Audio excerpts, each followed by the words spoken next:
शादियों की अजीबोगरीब परंपरा जिन्हें जानकर आप हैरान रह जाएंगे।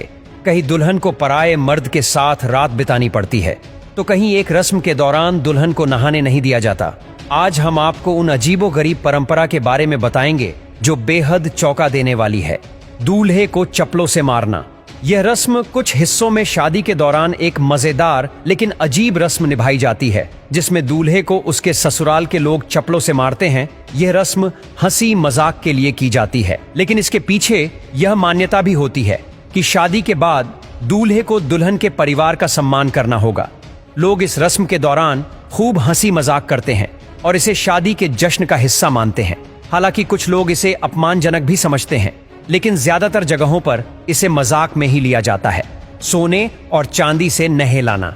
कुछ अमीर परिवारों में शादी से पहले दूल्हे को हल्दी या दूध से नहीं, बल्कि सोने और चांदी के सिक्कों से भरे पानी से नहलाया जाता है।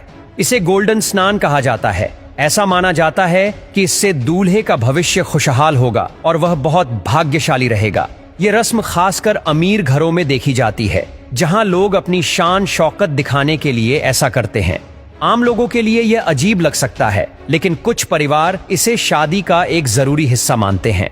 दुल्हन को ठंडे पानी से भरी बाल्टी पर खड़ा करना। कुछ गांवों में शादी से पहले दुल्हन को ठंडे पानी से भरी बाल्टी पर खड़ा किया जाता है। ऐसा इसलिए किया जाता है ताकि उसकी सहन शक्ति और धैर्य की परीक्षा ली जा सके। माना जाता है कि अगर वह इस परीक्षा में पास हो गई तो वह शादी के बाद आने वाली परेशानियों को भी सहन कर सकेगी। कभी कभी यह रस्म घंटों तक चलती है और दुल्हन को तब तक खड़ा रहना पड़ता है जब तक परिवार के बुजुर्ग संतुष्ट न हो जाए।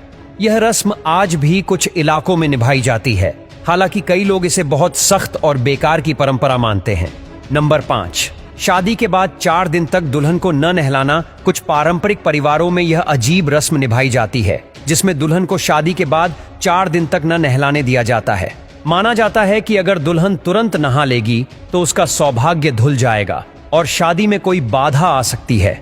इन 4 दिनों के दौरान उसे भारी गहने और शादी के कपड़े पहने रखने पड़ते हैं। परिवार की बुजुर्ग महिलाएं उसके आसपास रहती हैं ताकि वह इस परंपरा का पालन कर सके।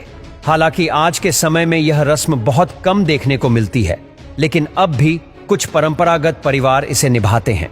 दुल्हन को जानवर के सामने बैठाना। कुछ इलाकों में शादी से पहले दुल्हन को किसी बड़े जानवर जैसे ऊंट, घोड़ा या भैंस के सामने बैठाया जाता है। माना जाता है कि अगर जानवर शांत रहता है और दुल्हन को देखकर कोई अजीब हरकत नहीं करता तो शादी सफल रहेगी। लेकिन अगर जानवर बेचैन हो जाता है या दुल्हन से दूर भागने लगता है तो इसे अशुभ माना जाता है और कई बार शादी को टाल भी दिया जाता है। यह परंपरा आज भी कुछ पारंपरिक परिवारों में निभाई जाती है, जबकि शहरों में यह धीरे धीरे खत्म हो रही है।